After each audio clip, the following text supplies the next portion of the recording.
noon hour is here. Check it out. And you're locked on to Utah's highest rated, most listened to sports radio station. It's my station. It's my station. This is Hans Olsen and Scotty G on 97.5, the KSL Sports Zone.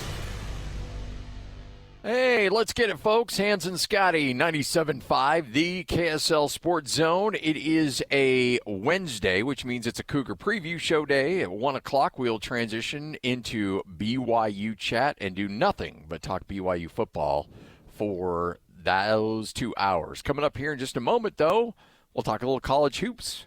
We've talked to Kevin Young, we've talked to Jared Calhoun, and we'll hit the trifecta today as Alex Jensen, new coach of the University of Utah, will join us coming up here in just a moment. Hans, how are you? Doing good, buddy. How you doing? I'm great. What's new? Nothing much. Yeah, are you sure?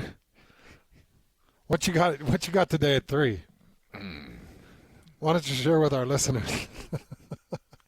Moon River. Every man. Yeah. In every man's life, there comes a time to check their health. Ugh. All right, well, you know. We're going to be calling you Colonel Scotty. Only spelled different. Yeah. Only spelled different. I'm not looking forward to this. Well, I wouldn't either. I mean, you're in the demo. You're supposed to be doing this stuff, too. Yeah, I just don't have I have zero history in the family, so they say I never need to get it, ever. Oh, that's not true. That's not what they say. Is that what they say? Because if that's No. the case, then I don't need to. Well, then I'm canceling then.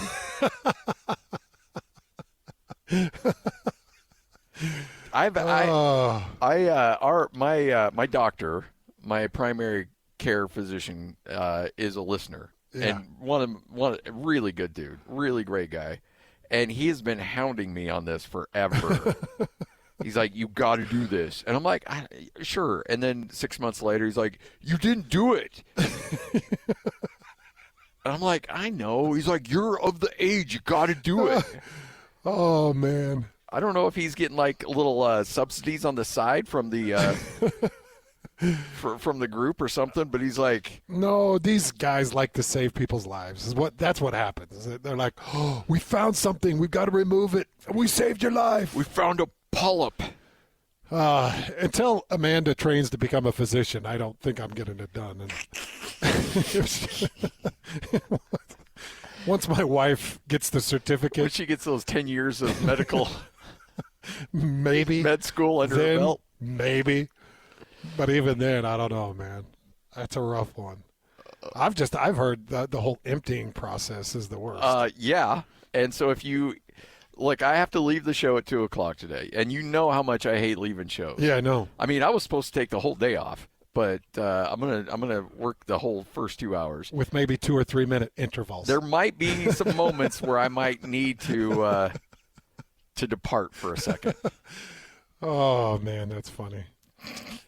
Well, For you, maybe. it's funny, but it's not, because I'm sure at some point I'm gonna have to go in and get checked. I don't know, man. I just don't want to be the guy that has like the PSA where like, I had no history in my family, but when I went in for the appointment, they found something, and I just want all of us. Like, I don't want to be at Pioneer Park doing a walkathon because I'm a spokesman for Polyps? polyps or whatever. Yeah. Go cancer. Oh, buddy. I laugh only because it's the only way to deal with something like this as we get older as men. Getting old sucks. It's not a date. It's just a couple of guys going out to support cancer. Go cancer. Yeah, it does. I was talking with a very popular college football coach here in the state this morning. Yes. And we were talking about us getting old. We're the same age. Well, he's slightly younger than me. And I was like, do you feel like your body fatigues fast? Because I was lifting this morning. My body is fatiguing fast. I'm not lifting as much weights. I was doing upright shoulder press, and I used to do that. I used to do that with 315, and I could put 315 on, and I could shoulder press it 8 times. without a lot of stress. Yeah. I would rep it. And so I think maybe my calculations are off because in my heyday I was benching 525, military press about 315. My squats were extremely, and now I'm like, I get shaky. And then I sit there and shake all day. And I'm like, so I was talking to this coach and he's like, yeah, it's worse for me. He's definitely feeling the age. Wow. Yeah. Father Time's undefeated. All right, time to check in with the head coach of the University of Utah men's basketball team, Alex Jensen, good friend of the program, kind enough to hang out with us. Coach, how are you? Hello, Coach. I'm doing good. We won last night, so everything's a little bit better today. Yeah, no doubt. Yeah. You know, and that's the thing too. Is it sunk in yet? The Alex Jensen, head coach at the University of Utah. I mean, is it still feel a little weird to say? Yeah, no, it does feel weird. You know, there's usually a memory or two that comes back every day I'm up here. Good and bad. I think I'm diving deep into the what the things that formed me when I was here. But no, it's great, but it is it hits me every day. I have a lot of different acquaintances and friends that were a part of those teams in the Majerus eras, and boy, it's a mixed bag, Alex. It's all over the place with how these guys feel about their time. How do you feel about your overall time at the University of Utah under Coach Majerus? You know what? I couldn't have asked for anything more, to be honest with you. It was I don't think anybody would say that it was easy. You know, Coach Majerus, you could obviously argue the delivery of most things, but you knew where you stand, you got the truth. And and I would say this, I think anybody that spent time with him at the end of the day would agree they were better off because of it. I've heard from people that you were one of Majerus' favorites. Is that true? You know what? I had my days. Like everybody else, I faced the wrath, and I think it was it was easy for me to do what I was told as hard as I could. Yeah. so I guess it was a little bit easier. We'll just let you know who the little birdie is. Britton says that you were the favorite child. Well, I wasn't going to say it, Scotty. That's all right. I had my own timeouts and my own times in practice where I got it too. I mean, I don't think anybody was immune. Yeah.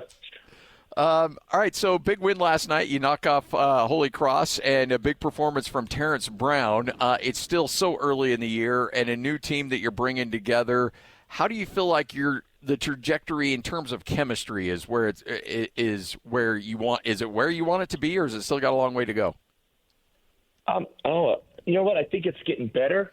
I think it has a long way to go, and it's something I expected coming in because, with a whole new staff and mostly a new roster, it's not going to happen in a month or two or even in a year. And I think, the line I use a lot of the time with me and my staff is like, we came here because we wanted to be here. We had good jobs.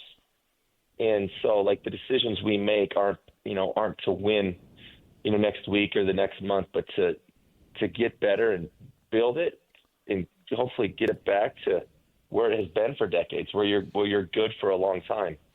You talk about that, building it and getting it better and getting it to where it was for decades. I looked at the fan attendance last night, and you think about how tough this season's going to be and some of the conference opponents that are going to show up. And, Coach, I keep thinking, what can we do to fill the Huntsman? Because when that place is full, you played in front of it, that place can be very, very daunting. Is it just as simple as getting back to winning, and they will come? Yeah, winning's the easy answer. I can remember, when I played here, it's still hard for me to be in there and it not be full. And I can remember football, that was always, 30 years ago. And credit to, Kyle, what Kyle and his predecessors and the people he's done with it, what they built that into. But I remember they said the same thing about football. But you win, that'll fill it. So, yeah, the simple answer is you win. And I think a lot goes into that. I think we had 3 times as many muss in our opener than the year before, and I think a lot of it is, winning, but just bridging, connecting with students, fans, community, and everything through a lot of things off the court. You spent some time on Rick Majerus' staff. You coached a little bit in college and then made the jump into the pros and now back into the college ranks. How much has the game changed since you were last coaching in the collegiate ranks? I think the hardest thing is the game's just so much different. I think it's unique. I think it's the last basketball league that has a 20-minute halves and they don't have quarters. I think it's just a completely different game. And, I think the changing of it is, just that obviously the NIL and the portal, like you just have different teams all the time. And, and I don't think anybody does this, but especially I don't want to have a new roster every year. And the fun part about college is having a kid, watching them grow and get better, and then you have some continuity on your team. I think I think that's probably the biggest change, like the NIL, and I think it's going to continue to change. There's so many gray areas, but as soon as they get more guardrails in, I think it could be good. Hopefully they come sooner rather than later. That's been the big conversation, and I was just in Lubbock calling that BYU Texas Tech game, and I was talking with somebody behind the scenes from Texas Tech, and he said that they've got about $7 million in 6 defenders that they brought over in this last transfer portal, and told me the defenders, and I was going through it, shaking my head thinking, my gosh, that's a lot of money. Alex, back in our day, I played for free, you played for free. Like, we couldn't even take a sandwich from our coaches or from the university. And now it's just so different. And Kyle Whittingham is on record saying that he thinks that the top 25 eventually will reflect the top 25 in NIL payouts. Do you feel kind of similar with that in the world of basketball? Because it feels like money would affect basketball more than it would even football, just with the amount of superstar power that you can get in the world of basketball. But do you think that that's an accurate statement? And do you think we're getting closer to evening this thing out with distributions? I think. I watched. I think he got asked that again right after this last week, because I heard him say the same thing, and I think Kyle's spot on. In the top 25, there'll be some outliers, but yeah, it's going to reflect the top 25 spenders. And going back to it, there should be some evening out. I don't think it's that difficult to do. The NCAA doesn't necessarily move as quick as other organizations. But yeah, I think, like I said, I think that, you hear coaches all the time in basketball, football, and other sports, right now, even after the settlement, there's more questions than answers. But yeah, definitely, Texas Tech is, I think they have a couple big boosters and, BYU, for instance. But yeah, definitely the top 25 will reflect the top 25 NIL spenders. But I don't think hopefully, I wish we were closer to more of more guardrails and an even playing field than we are. But I think that it's not a terribly difficult path to get closer to it. So there's players, and in particular, you look at a guy like VJ Edgecombe, who was a really good college player and then just erupts at the NBA level. And people are always like, well, why didn't we see that in college? And it's such a different game with the lack of spacing and the ability to do things, in the collegiate game that you can do in the NBA game. Going from the NBA to the collegiate level, where that spacing collapses quite a bit, how hard is that to you to adjust your mindset as a coach, knowing the restrictions and the freedom of movement that you just don't have at the NBA level? Oh, you know what? Great question, because I'm still learning. I say a day doesn't go by because the spacing's so different. We'll watch a European game, and in college, and I kind of like it. They don't call as many touch fouls, especially in the Big 12. It's more physical. The spacing is close to non-existent. And speaking of Edgecombe, that's something 30 NBA teams try to do. They try to project a kid that'll translate to the NBA game. And, more times than not, you're wrong.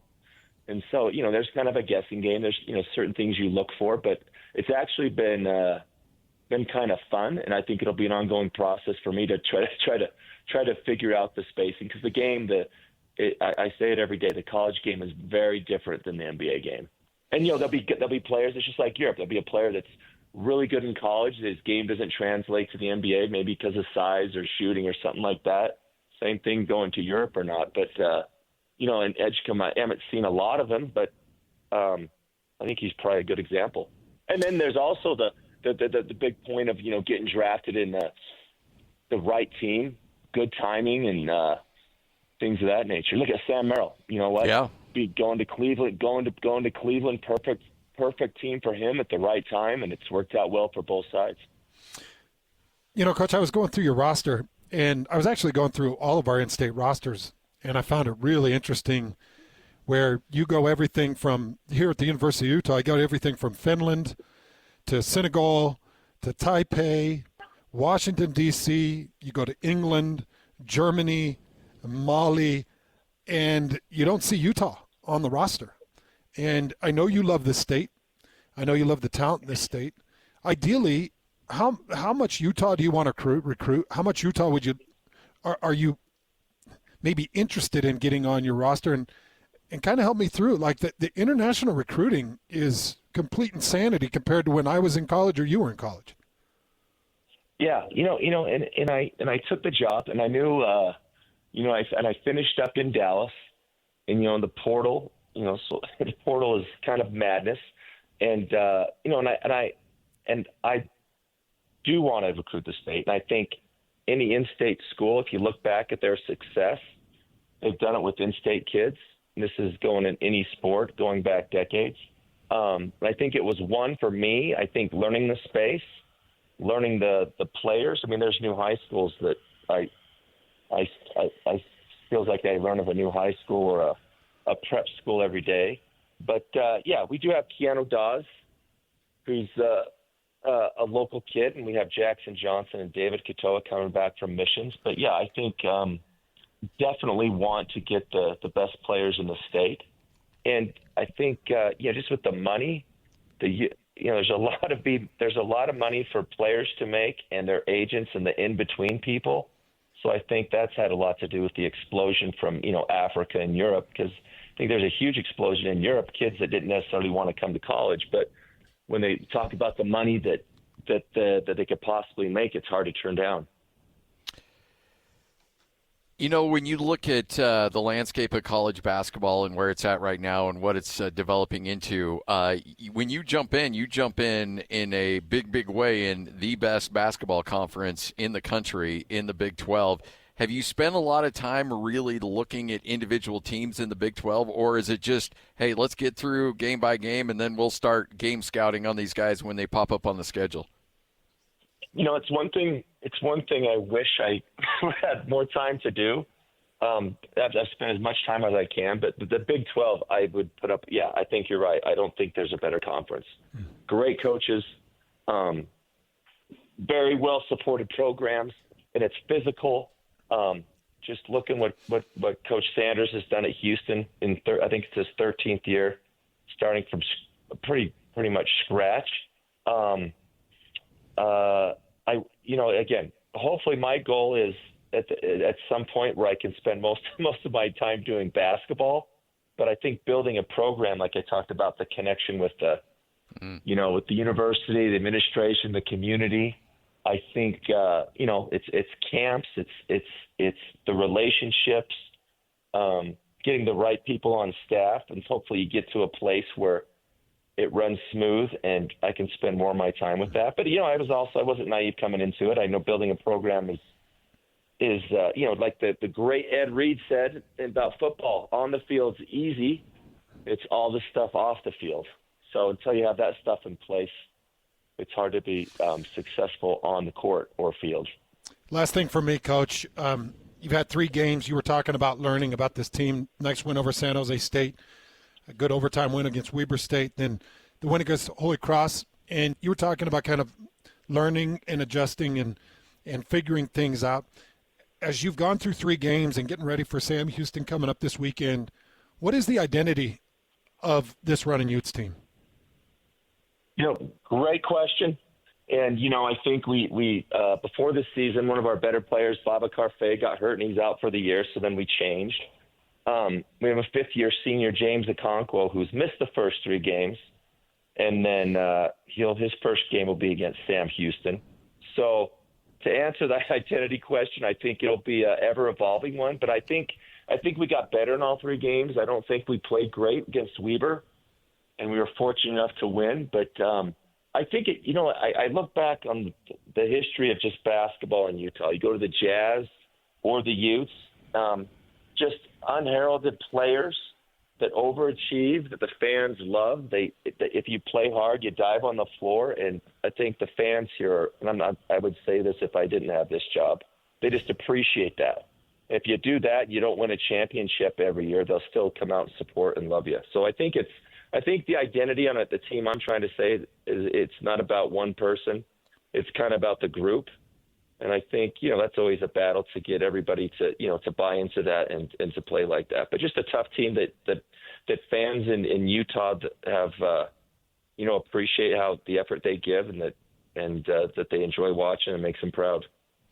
Well, Alex, we appreciate it. Thanks so much for your time. Good luck. And I know you don't have as good of neighbors as you used to have back in the day, but I know. Yeah. Ask my wife. Yeah. That's a whole other story. We'll have to do that another time. We got a good story for sure. We got a lot to get to, Coach. We really do appreciate your time. Seriously, thanks for taking a few minutes out of your day. No problem, guys. Always a pleasure. Thanks. You got it. There he is, Alex Jensen, head coach of the University of Utah. Yeah, this is going to be an ever-evolving roster and team. And you can tell that the Utah fan base isn't overly happy with an overtime win against Weber State and isn't overly happy with the Holy Cross win. They've had 3 home games. You got another 4 home games in a row before you go to Cal. Cal is going to be your first, real big test. And that's going to be interesting. But I don't know, Scotty, short of winning, I don't know if there's anything you can do to build a fan base. No, and that's what it is. It's what it is. And he's right. Like when he was at the University of Utah, it was a basketball school and football was an afterthought. Now, Ron McBride was building it up, and there were certainly some good years. Yeah. But when you thought of the University of Utah, you thought of basketball. Basketball. You thought of Rick Majerus and basketball. Mm-hmm. And now it's all about football. Well, what did football do? Well, Urban Meyer came in. They won. They went to the BCS, and now they've had, how many consecutive sellouts? I mean, they're just killing it up there. It's, it's a beast. It's you follow the wins, and he knows it. And I think that one thing about Alex Jensen and, getting to know him over the last few years and getting to know his family, he is going to be very community-driven. Like, he is going to do all the outreach, all the things that you need to do with the dog and pony shows to get the fan base excited. Collectives. And he'll do that. But ultimately, and he's right, it's going to come down to wins and losses. And I have no doubt whatsoever that Alex Jensen will deliver it. Is it going to be a process? Sure. Yeah, absolutely. He knows that. But also, I think that if you're a Ute fan, that program's in really good hands right now. I agree. Now, I'm a little biased. I know Alex a little bit, and so I'll be more than happy to admit that. He's the type of guy you want to see succeed. Although he did bail on my neighborhood, and that bothers me a little bit. Did he bail or was he run out? No, he was not run out. Okay. The HOA didn't push him out? No. He wasn't raising chickens? He wasn't shooting the deer? No. If he would have shot the deer, it would have even been a harder thing had he left. All right. Hans and Scotty, this is 97.5, the KSL Sports Zone. Let's go! Complete game coverage of the Cougars is right here on the KSL Sports Zone.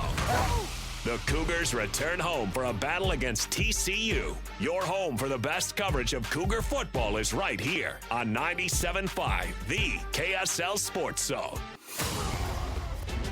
This is Hans Olsen and Scotty G, presented by Mountain Land Supply on 97.5, the KSL Sports Zone. Woo! Hans and Scotty, 97.5, the KSL Sports Zone. Hans, is it a Jazz Ticket Tuesday or is it a Win Ticket Wednesday? It's a Jazz Ticket Tuesday, but you can make it whatever you want. It's Jazz Ticket Tuesday, and your chance to win tickets is right now.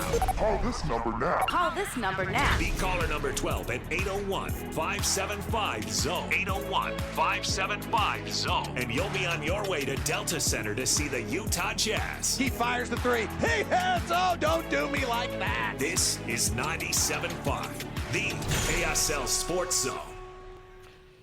Jazz Ticket Tuesday, not Win Ticket Wednesday. No, not BYU Preview Show today either. It's a Jazz Ticket Tuesday. Call number 12, 801-575-ZONE. That's 801-575-ZONE.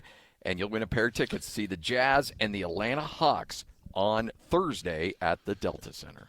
Do you agree with that NIL can be more effective in basketball than football? Oh, 100%. Yeah, and frankly, there's a lot of programs out there that are spending more on their basketball team than they are their football team. And especially if you look at the G5 level, and I've mentioned this a couple times, there's places like Nevada, UNLV, New Mexico, some of these schools that are like, okay, we've got some money. Where can we get the better ROI?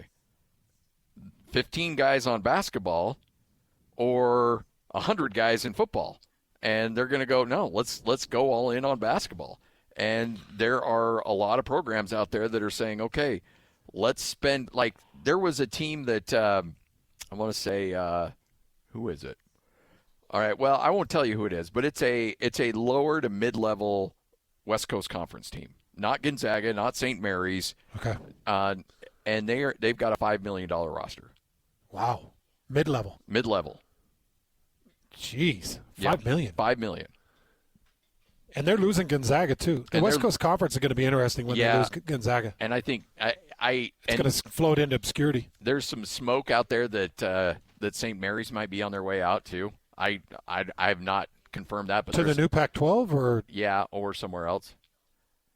But that's the school that's spending $5 million on their roster. That's a big chunk of change, so you better compete with it, right? Yeah. I mean, $5 million is still a huge amount of money to a college basketball program.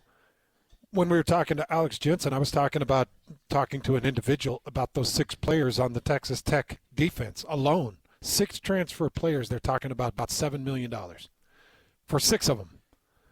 And look at the difference it's made. Yeah, and that's not including what they probably already had to pay for Rodriguez, who was already there on the team. Just to retain him. Yeah, just to retain him. Probably big money. But look at what it's done for Texas Tech.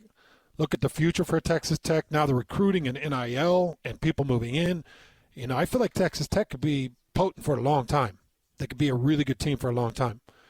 You know, I just saw the breaking news this morning. Did you see the G League center, Abdul Ahmed, committed to BYU? Yep. He's a G League player. He's 22 years old. He's been cleared by the NCAA and is expected to have between 2 and 3 years of eligibility remaining. And he took Kevin Young and BYU over teams like Houston and others. And he's going to be coming to BYU. Yeah, because he can make more money. He was a G Leaguer attached to the New York Knicks, and he's leaving the G League to come back into college. I don't know what that money looks like.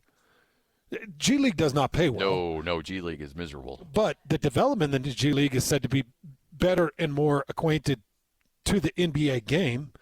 So most people would tell you, no, you go G League because G League will then prepare you and you'll be a better prospect. Well, he's looking at it like, well, if I go play with A.J. DeBonsa, if he's back, which he won't be, but if I go play with another grip of guys that are big-time recruits, I probably get more recognized as a college basketball player than potentially G Leaguer. Mm-hmm.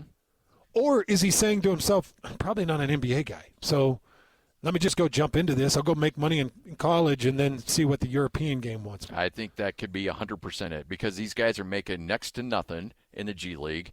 Maybe your top-end guys that aren't affiliated with the team and are not on a two-way contract are making, $70,000 to $100,000, if that. And then you've got, and then you can go to college and you can make $750,000, or who knows how much, BYU would spend for a guy like this. And he's thinking, okay, you know what? Better. People are going to see me. I'll get better exposure. Mm-hmm. If BYU makes a run into the NCAA tournament, let's say they go to the Elite Eight or the Final Four, that's going to put a lot of eyeballs on you. and give you a lot of attention. And then if it does go away, guess what? You're a lot richer, and then you can transition into Europe and go make some money over there. It's a win-win. Really, it is. It does make me wonder, what type of financial opportunity there is for Abdul Ahmed to leave the G League and come to BYU. I mean, it's got to be fairly significant. Oh, yeah. Close, I would imagine close to 7 figures. I don't know, but that would seem to be probably in the ballpark that I would have guessed. And you would think that'd be realistic, but yeah. but maybe I'm way off. Maybe it's 300, maybe it's 400, because the G League it just doesn't pay. No. If you can get yourself on a 2-way contract, then you start to make a little bit of money, and maybe you do get the opportunity, but he is going to get exposure, and he'll get development from Kevin Young. I do think that's one thing that BYU has going for them is these borderline NBA players are like, well, let me get as close to the NBA as I can. And Kevin Young was one of the biggest names in the NBA that it was non-head coach, currently in the NCAA ranks, and they feel like they can get that NBA development. And, and that's why I think Utah going with Alex Jensen can be very helpful there too, because all of a sudden if Alex Jensen goes to a big man and says, hey, I want you to come to Utah, and they're like, well, can I develop? And he's like, all right, well, let me call this guy named Rudy Gobert. And Rudy, who is still very tight with Alex and his family, would be more than happy to say, I'm where I'm at and I'm making the money that I'm making because of Alex Jensen. Yeah. And there's a lot of big men out there in the league that can say that. Yeah, because anybody that thinks that Rudy Gobert was a shoo-in, that he was a for sure, you're out of your minds. Dude went 27th. Took a long time to develop. And even in a first round and even in a couple of years, it was still like, who's this lengthy, non-athletic gumbo? Oh, yeah. Who is this guy? Yep. Or Gumby, the stretchy guy. Oh, yeah. Who is that guy? Shrimp gumbo.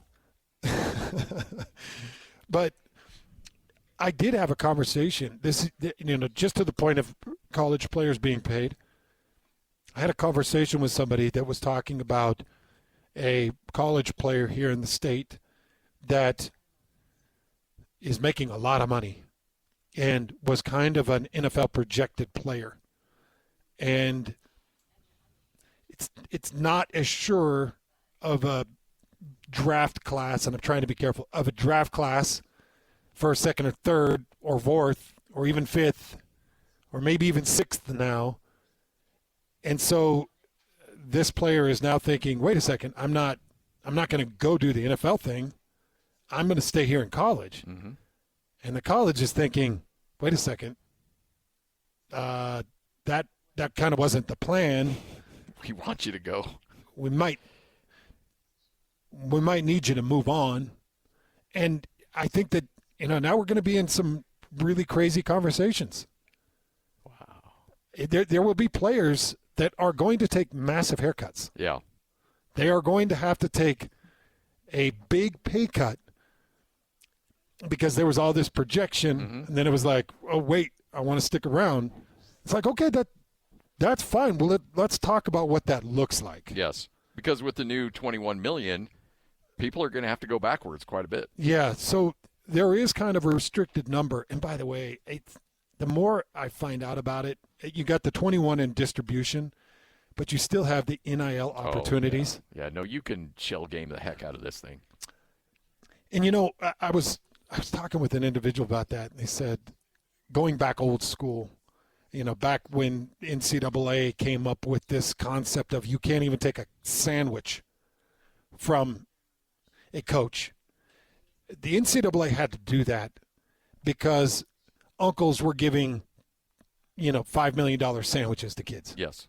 And they would just encapsulate it in, oh, well, I'm paying him for a future project. And the NCAA was like, we can't do any of this anymore. Mm-hmm. I talk about getting a handshake reimbursement for an airport sandwich on a recruiting trip of about $500. That was kind of the first eye-opening moment because the guy sat down, was not an assistant coach, was part of the program, and said, did you purchase anything? Like anything? on your way here or while you were here, and I had bought a sandwich in the airport. It was like, whoa, we've got to make sure that's taken care of, and you're like, well, that's okay.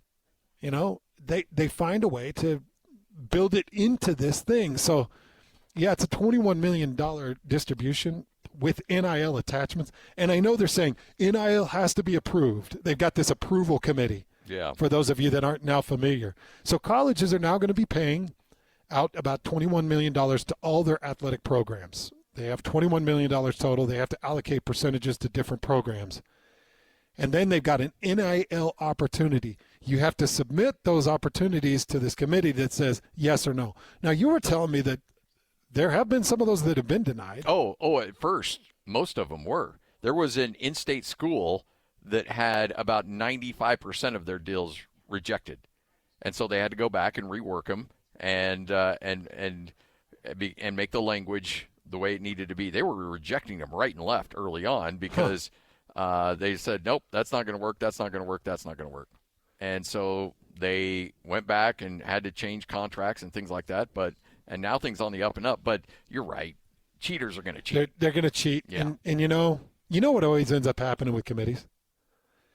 When they start getting a cut, they get real loose. Oh, yeah. Yeah. Committees and people can always be bought. Yep. And you get a major corporation like Apple or major corporation that's like, oh, hey, so you're the committee of approval? So this is how we're going to go moving forward. Yeah. Anything that comes onto your table through Apple or anything that comes to your table that's this, yeah, that's going to get approved. I know I'm being a bit of a pessimistic person. You're right. And I'm an optimist. Yeah. And I am. It's not pessimist. It's realist. Yeah. I am an eternal optimist. I love optimism, and I like to see the good in people. It's hard when it comes to money. Yeah. And Lloyd. I always see the good in Lloyd. I always see the good in our boy. Always. Even when he sends us nasty texts in the middle. Yeah, that was not right. That was not a nasty text. I'm trying to help out. If we want to have a Cougar preview show, we can do it. We can do it, man. We'll do it 2 days. Don't tell us when and what. Sure. Let's have it 5 days a week. Why not? I do like that Scotty's trying to slip in an extra BYU preview. I know that's he my is. boy. I was like, I wonder if anybody's going to notice this. Oh, man. Hey, you know what? Sometimes before a procedure, you're heavily medicated. Right here. Yeah, no, you're doing great. I will say with that conversation with Alex Jensen, and Alex agrees with Kyle, and I think any coach would agree that it is going to continue to reflect who's paying the most money. Somebody on the University of Utah side has to come up big. Yep. Oh, yeah. And I know that it gets tiring. I'm sure the Huntsman family, you're just like, our name is on every building. Like, how much more can we give you? But somebody has to step up. Yeah, whether it's Huntsman, Heckles, go down the list. Yeah, somebody's got to step up. Yep.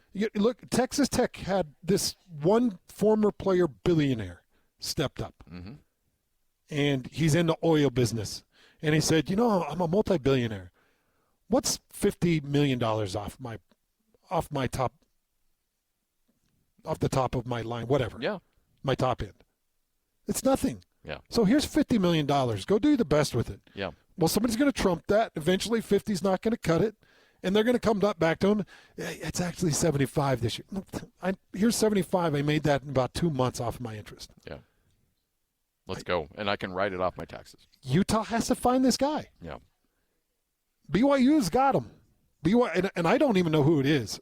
I do know that it's not as much Ryan Smith as people think it is. And that's the thing. Everybody kind of assumes it's Ryan. I don't think so. Yeah, I don't think so either. Especially on the basketball side. Nope. Because I think there's a lot of rules that keep him, because of his NBA ownership, that keep him away from donating to the basketball program. But the words I was given was, we don't need Ryan Smith's money.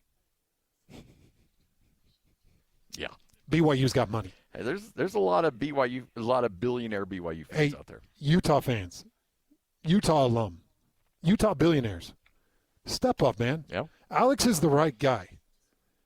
If you get to a point where you're now removing Alex from his duties because of win and loss, understand you lost it. Your fundraisers lost it. That's who lost it, not Alex. Yeah. Alex is an amazing coach, great recruiter, great schemer, great developer. If he loses games, that's on you. Yep. Not him. Hans and Scotty, 97.5, the KSL Sports Zone. Nobody gets you ready for Utah football more than the KSL Sports Zone. Ready? Kyle Whittingham and the Utes hit the road to Waco for a showdown against Baylor. Your home for the best coverage of Utah football is right here on 97.5, the KSL Sports Zone. This is Hans Olsen and Scotty G, presented by Mountain Land Supply on 97.5, the KSL Sports Zone. Hans Olsen, Scott Gerard, 97.5, the KSL Sports Zone. All right, it's that time of the week. We get a chat with one of the greats, Ian Fitzsimmons. ESPN. Ian, how you doing, man? Hello, Ian. I cried like a baby, and I mean like a baby. The wave, Scotty, you drilled it, man, at Kinnick. And the funny part was, and boys, always good to be with you guys every single week. Hey, look, Red Raiders are good. BYU, you're still in it. Don't cry like I did on Saturday afternoon in frigid weather, and it was awful. And Scotty, you called it, man. My producer John Medan. For people who don't know what we're talking about, so the wave, I've never seen it in person, where the entire stadium at Kinnick at the University of Iowa waves to the Pediatric Cancer Hospital. And it started in 2017. And when I say, holy hell, that is the best tradition in all of sports, not just college football, all of sports. It doesn't get any better. I mean, I'm watching Dan Lanning and the Oregon Ducks also turn and wave, right, to these kids. And my producer, John Medani's going, "Are you good?" I'm like, "I'm good." He goes, are you good? I'm like, "No, John, I'm good. I can do this. I got it." All right, paint the picture from the field. You're good. Now, knowing my daughter, Rowan, was a patient at Texas Scottish Rite Hospital for children from the age of 3 to 17. He goes, "Fitz, you're good." I went, "I got it." And I turn around, and I see the entire stadium waving to these kids, and I'm like, I ain't good. I might need a minute. 500 stations plus Sirius XM across our great country, I was a puddle. I mean, I couldn't even get a word out. So, Scotty, you drilled it. It was amazing, and that to me was by far, bar none, the greatest experience I have ever had as a broadcaster. I've done over, now 12. This will be my 13th national championship game in college football. NFL playoff games. I've been to. I was on the field in 1999, guys, at Fenway Park with the 50 greatest to play the game. Huh. Remember that scene with Ken Griffey Jr. and George Brett, and Teddy Ballgame, going down the list and throwing out the first pitch to Pudge, and he fires a strike. I mean. Those are all things that I've done. And that wave, folks, was by far, bar none, the most remarkable, impressionable, memorable things that I've ever done in my broadcasting career. I'll never forget it as long as I live.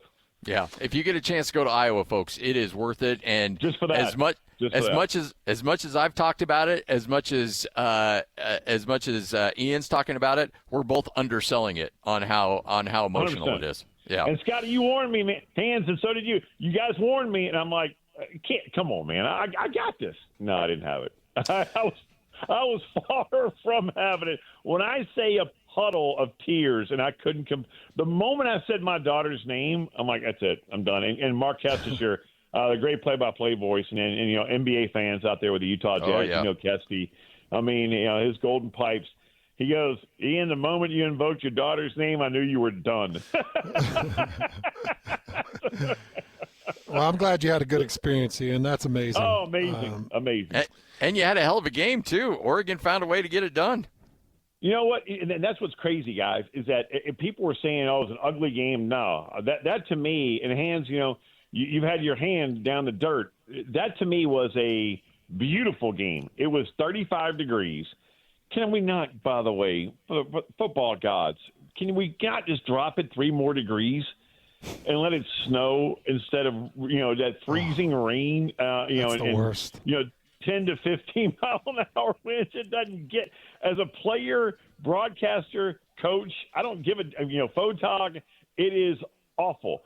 But to me, that was a beautiful football game because those two teams knocked the ever-loving hell out of each other. And Oregon, without Sadiq, arguably the best tight end in college football, without DeCarrion Moore, arguably the best freshman wide receiver and their leading receiver in college football, Gary Bryant goes out in the first quarter. They don't have Jackson when they're leading tacklers at linebacker. They don't have Harkey, their right tackle, and they still find a way in those conditions to come away with a win.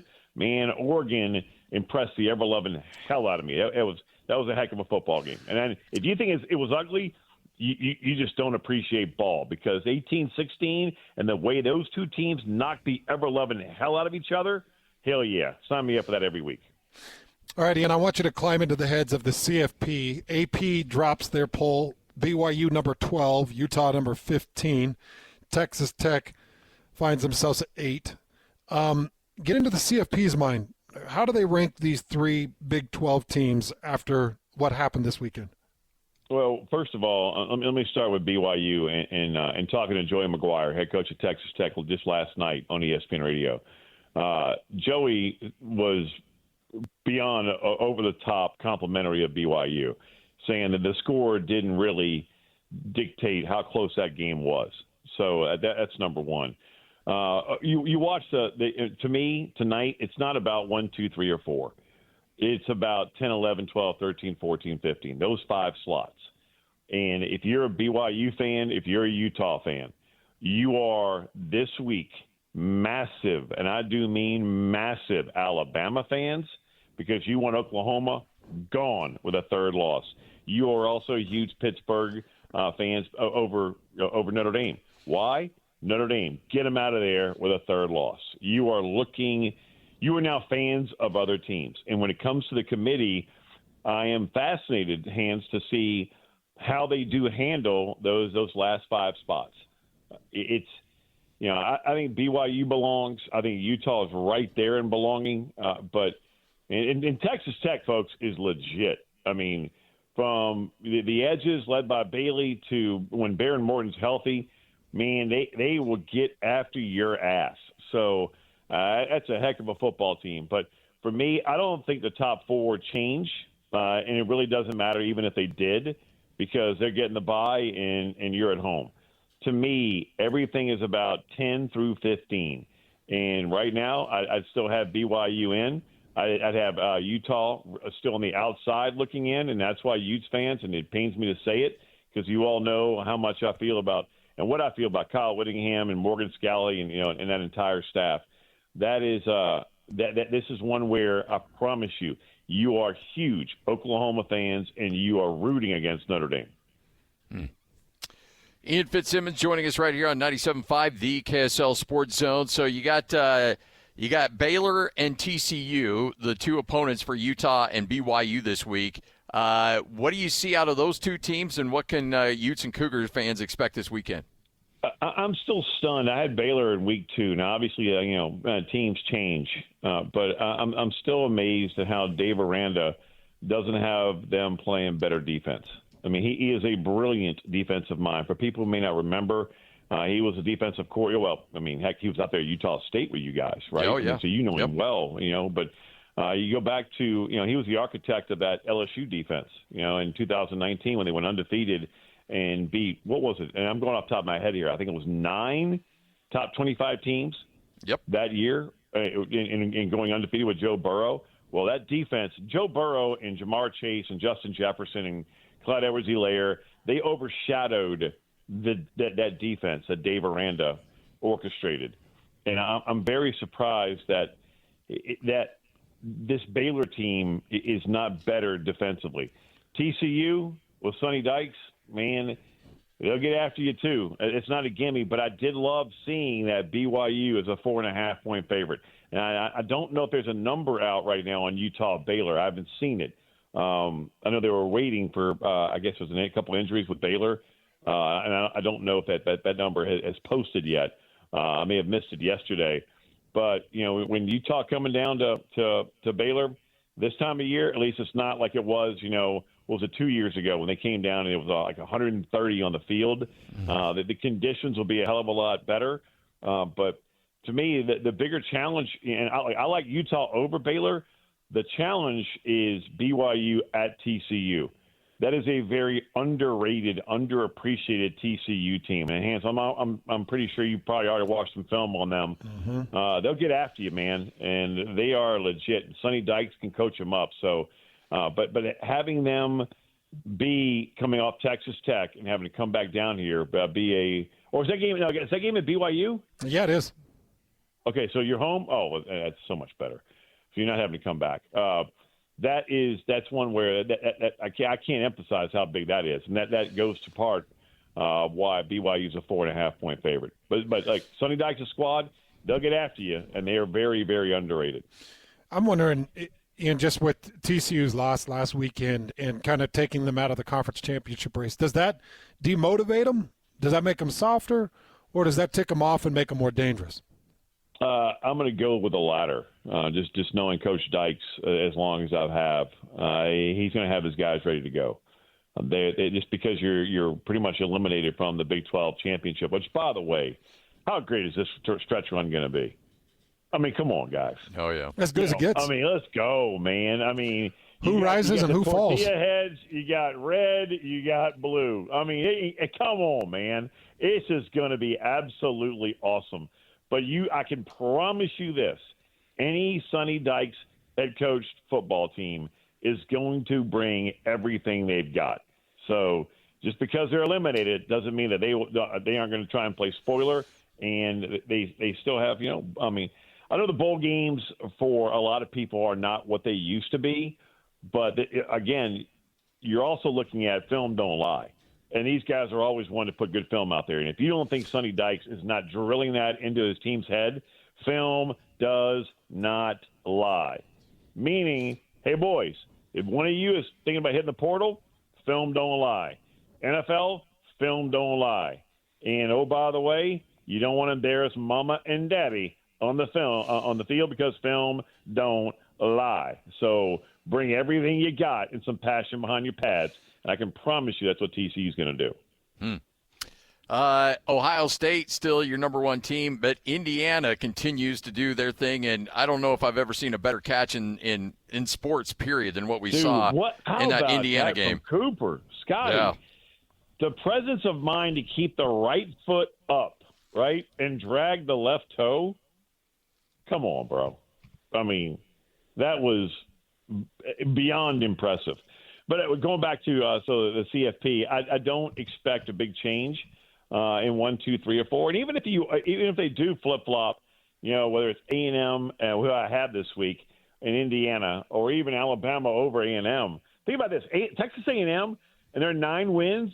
Do you know how many head coaches have been fired of their opponents in their 9 wins? Yeah, pretty common these days. 4 of their 9 dubs don't have the head coach that they started the season with. Say that out loud, man. What is going on in college football right now? Yeah, I mean, we're just firing guys to fire guys, it feels like. And patience is no longer a virtue, as the great John Wooden once said. So, but going back to it, I don't expect any change at the top. But, man, this is one where, I mean, look at A&M. I mean, Auburn, Hugh Freeze, fired. Right? I mean, going down the list of A&M opponents where their head coach, Arkansas, Sam Pittman, fired. I mean, it's crazy. But so a lot of people aren't, I don't think, giving Texas A&M the credit that they deserve because Mike Elko's boys, they'll get after you also. And that's a heck of a football team. But they're defensive-led, not offensive, and that's probably why most of America isn't talking about them because they're not lighting up the scoreboard. And we all know offense, leads, and Defense, well, they'll just make you bleed. And I'll ride with that side of the football any day of the week and twice on a Saturday. Ian, one team that could play spoiler here in the state of Utah is Cincinnati. I head out to Cincinnati in a couple of weeks to call that game. And Utah needs Cincinnati to lose another one. So how good are they? How tough of an out are they going to be? Just give me your thoughts on them, because for this state to get where they want to go, both Utah and BYU have to see Cincinnati lose. Yep, and then so you're throwing every bit of mojo you possibly can over there towards Skyline Chili. And by the way, hands go three-way, okay? That's the way to go with Skyline Chili in Cincinnati. Every time, deep with the cheese.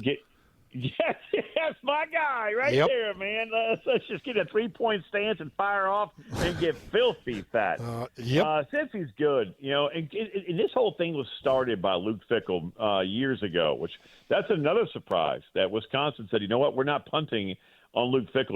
We talked about this last week, and I thought he was cooked as Christmas dinner or Thanksgiving for that matter. I'm skipping a holiday. Never disrespect the turkey. No. But I like the patience that Wisconsin is showing, but Cincinnati, that whole thing started with Fickell, and man, they're a disciplined football team. They really are, and going there is not going to be easy. But one thing when it comes to Big 12 teams is weather, but it doesn't matter for you all, because guess what? You're used to that weather.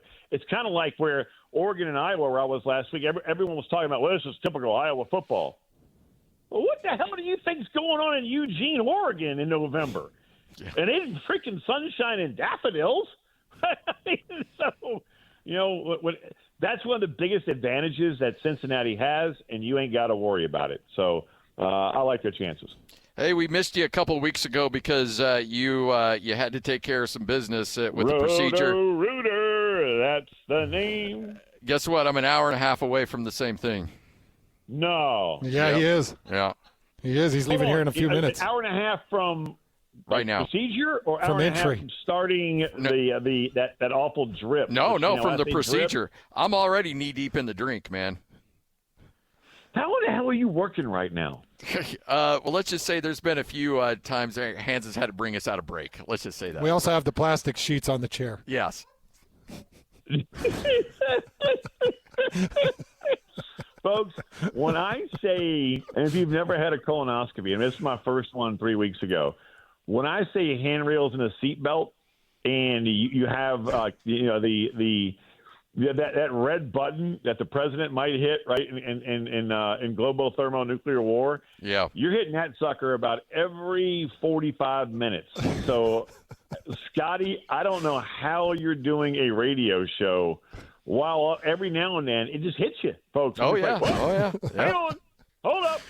Gotta go. Like that old Garth Brooks song, "The Thunder Rolls," and you just the lightning strikes, and you just get the Hey, Ian, our guy over here is looking like that trimmer that ate the dynamite.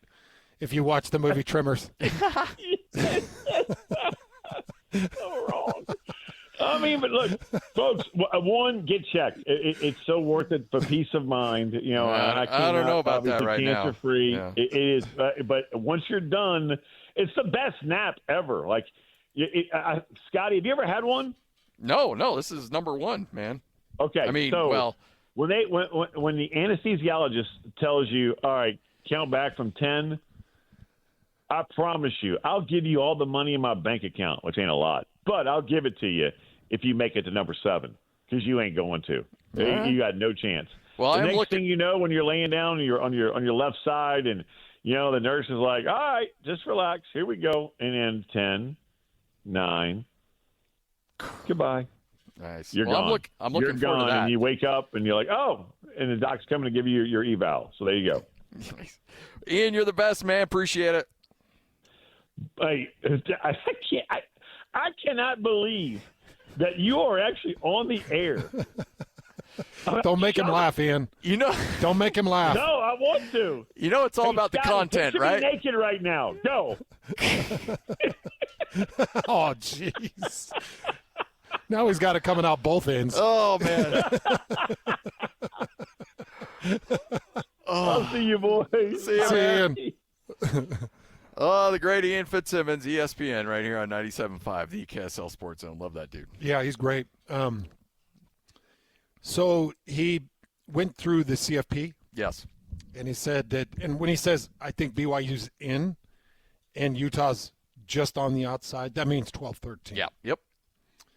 He's talking about the top 12 in the CFP rankings, and then because it's 12-team entry, so I think that's what he was meaning, right? Yes. Yep. Okay. Yep. All right, Hanson Scotty, right here on 97.5, the KSL Sports Zone. It's time to saddle up and talk about the winners and the losers. This is the good, the bad, and the ugly. Now, here's the good. It is your good, it is your bad, it is your ugly, but it is also a Tuesday, which means time to give away some tickets. It's Jazz Ticket Tuesday, and your chance to win tickets is right now. Call this number now. Call this number now. Be caller number 12 at 801-575-ZONE. 801-575-ZONE. And you'll be on your way to Delta Center to see the Utah Jazz. He fires the three. He hits. Oh, don't do me like that. This is 97.5, the KSL Sports Zone. All right, you know the drill. Caller 12, 801-575-ZONE, and you'll win a pair of tickets to see the Jazz and the Hawks coming up on Thursday. All right, good, the bad, the ugly, brought to you by RGS Exteriors and Construction. Absolutely obsessed with quality results.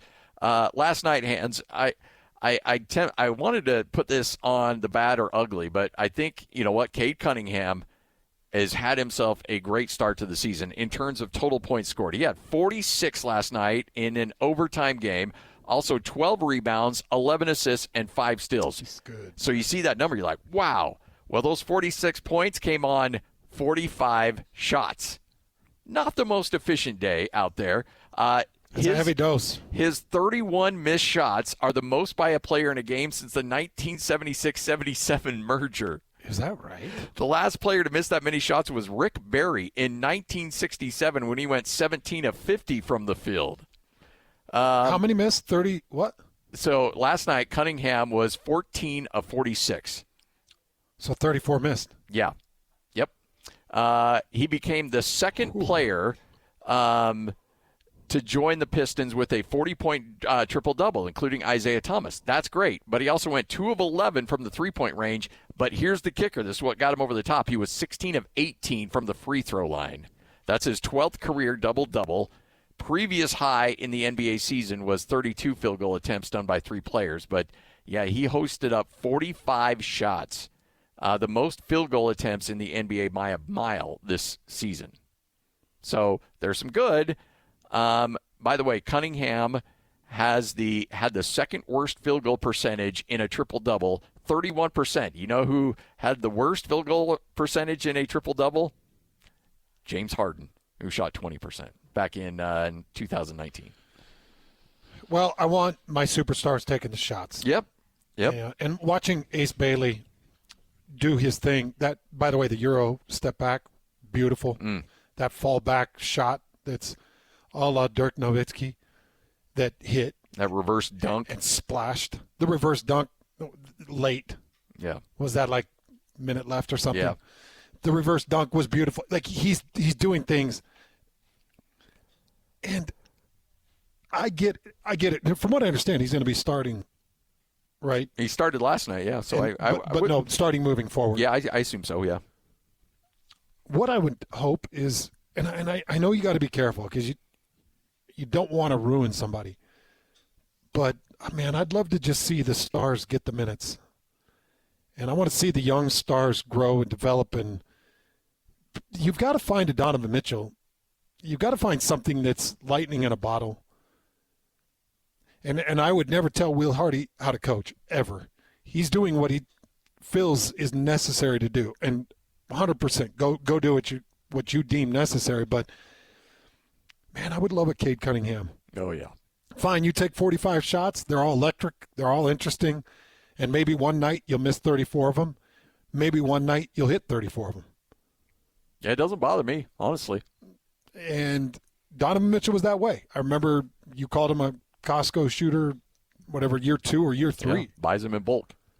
And that's what he did. But you know what? That's what I wanted. Because if he's not taking it, if Ace isn't taking it, Svi's taking it, which is fine. I like Svi. But I don't see Svi being the name, face, and image. No. I see him being a filler, a Joe Ingles. Mm-hmm. Which is no disrespect. No disrespect. Love Joe. And Joe was critical in some of those teams that you were able to put together with Rudy and Donovan and Mountain Mike and O'Neal. And that was the last crew that really brought the boys to the yard. Yeah. And you got to find it. I love Cunningham's game. At the very least, you're getting electric activity. Oh, yeah. Yeah, and look, even if you're not winning games, people are going to the arena because they want to see that guy. Right, and he's drug an organization out of the depths of whale poo and at least made it entertaining. Whale poo? Whale poo. Yeah. Oh, well. Oh, I thought you meant like a water well. Nope, okay. WHA. Okay. Yeah, that's not enticing at all. No. And it's the lowest form of matter on the earth. Really? Yeah, because if a whale were to poop over the Mariana Trench, it would go, 8 miles down. It's dense? Is what you're saying? Yeah, it would. Yeah, depending on probably what it's eaten. Yeah. But I don't know. Yeah, it goes deep. Oh, Lloyd, condescending. What do you mean rap? We got a bad. I want to get to this bad. Yeah, let's get to the bad. Now the bad. Well, I want to know what's going to happen here with Brian Kelly. Yeah, this is going to be a fun one. There's a lot of billable hours going to be earned on this one. This is crazy. So initially, Brian Kelly was fired, and we were all like, oh, pay him his $54 million. Well, then they find out he wasn't listed as fired because they have him in holding, and they're trying to say it was with cause. Now, Brian Kelly's attorneys, and by the way, Brian Kelly, LSU head coach, fired. Now, Brian Kelly's attorneys are now issuing a lawsuit saying, wait a second, no funny business. LSU has not issued any official statement, but it's becoming more and more clear that LSU is going to try to get out of the $54 million payment by firing him with cause. Now, a couple things here.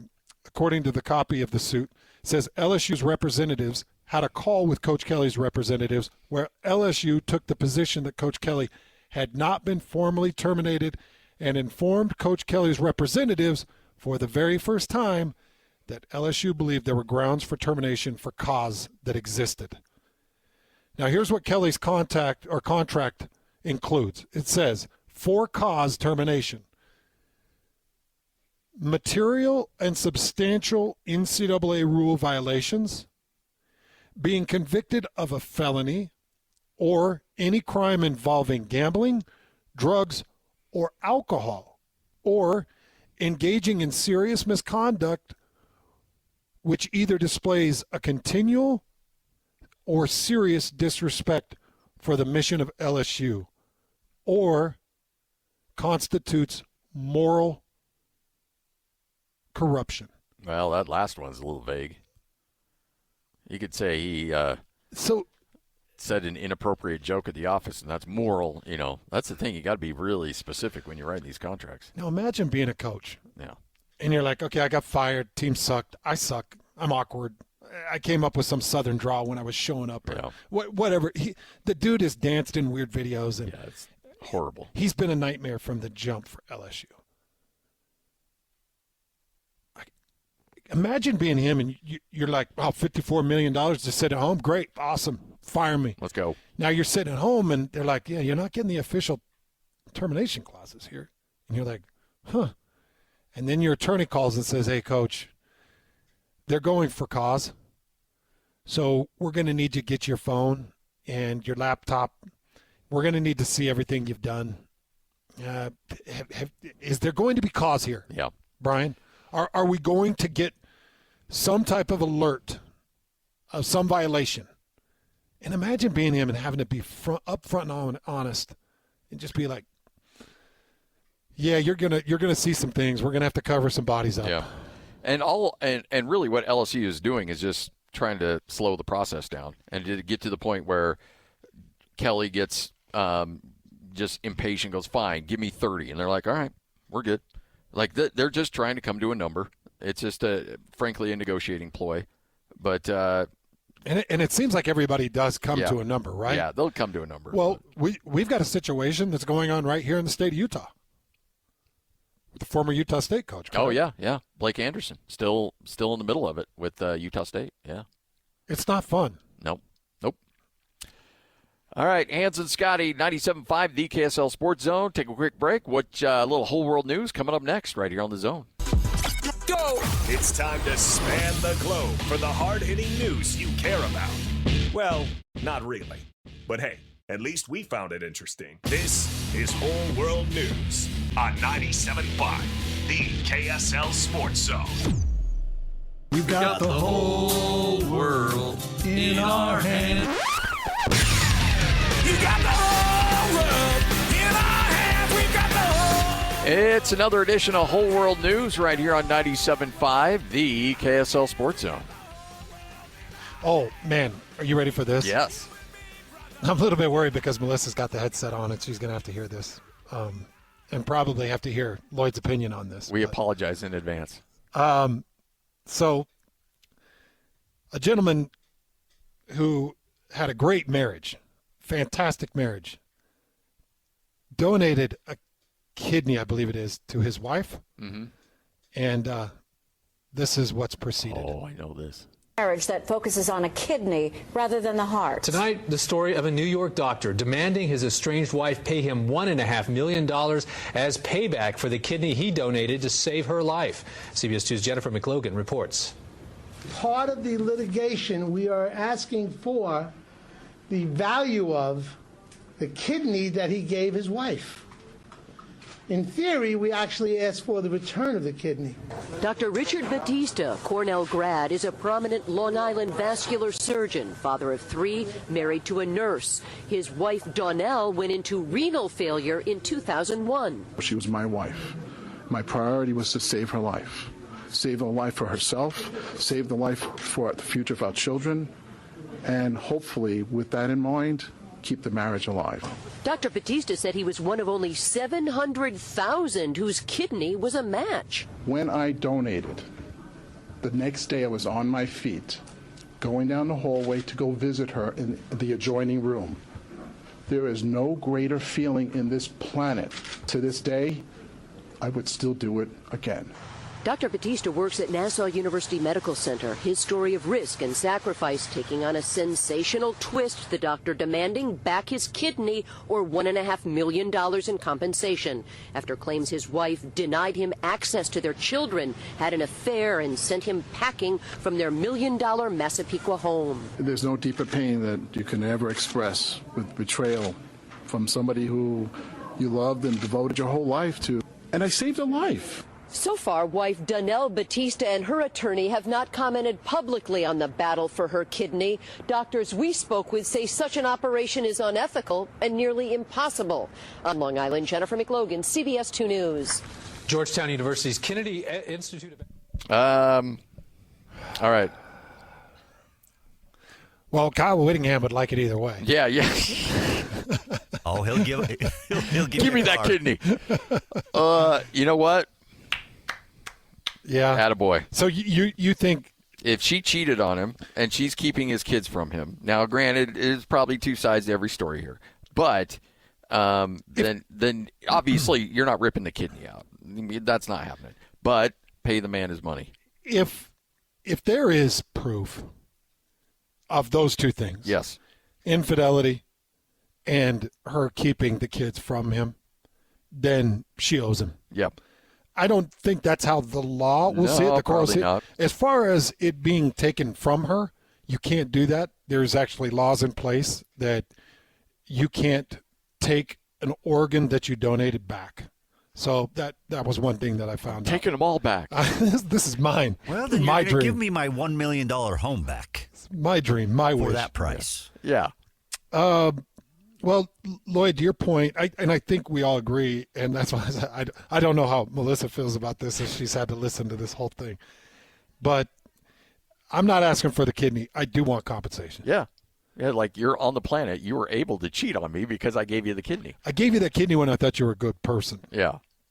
Turns out that you've ruined my whole life. Yes. So now, not so much. Now, if there was infidelity on his side, or if he was abusive anyway, physically or verbally. Yep. But if he was just a good man that donated a kidney and had this woman go rogue on him, I want the money. Yep. I'm assuming if he was a bad person, he's probably not donating a kidney. Yeah, well, I want to be careful about that because if Lloyd needs a kidney and one of us are a match, you're giving him your kidney. I'm giving him the kidney. Lloyd doesn't want my kidneys. Your kidneys have seen some I'll things. take whatever kidney I can get my hands on. If it means living, just give me a kidney. Right here on 97.5, the KSL Sports Zone. It's another battle for the Aggies, and the KSL Sports Zone has it covered. The Aggies head south to Las Vegas for a Saturday afternoon showdown against UNLV. Your home for all the play-by-play coverage of Aggie football is right here on 97.5, the KSL Sports Zone. This is Hans Olsen and Scotty G, presented by Mountain Land Supply on 97.5, the KSL Sports Zone. It's time to get the inside info on BYU with Cougar insider Mitch Harper of KSLSports.com on 97.5, the KSL Sports Zone. They call him the GOAT of all things BYU. They call him the legend of Cougarville. They call him the king of all Cougars. They call him the court jester of all things Cougar Nation. What other things can I call you, Mitch? I mean, you've got them all. Mitch Harper joining us now. How you doing, Mitch? That's quite the introduction, Hans. I appreciate that. I'm happy to be on. It was, quite the weekend in Lubbock. The town was not the greatest, but the stadium was really impressive. I got to say, Texas Tech has invested into their football team, and it's working out quite well for them. Oh, man, the community is incredible. They support the place, but let's be honest, man, the brown grass. Did you park in that parking structure that's tagged with all the graffiti? I did, yes. That's crazy, man. The Raider garage. How does anything great and successful actually thrive here? It's kind of impressive. And did you pick up on the manure smell? It was like a mink farm smell pretty much everywhere you went? When I was leaving the stadium, it stood out, but even in the morning a little bit at College Game Day, there were just hints of you get a sudden whiff of some manure smell. It's just like, where did that emerge from? Yes, it was often. It was weird. I checked my upper lip like 5 times. I'm like, is that me? Like, what exactly is that? And then I told Lloyd the story. So, Mitch, that overpass that goes from the parking structure over to the stadium? Yes. Somehow I stepped in a big load of dog poo and had dog poo all over my shoe. So I'm sitting in the booth with, Greg and everybody. I'm like, oh, what is that smell? And it was on my shoe. So, wow. Really a rough place, but an incredible support system, great fans, a beautiful stadium. Now it's got great history with Patrick Mahomes, who came back and he ignited the place. But overall, Mitch, give me your thoughts on how that game played out.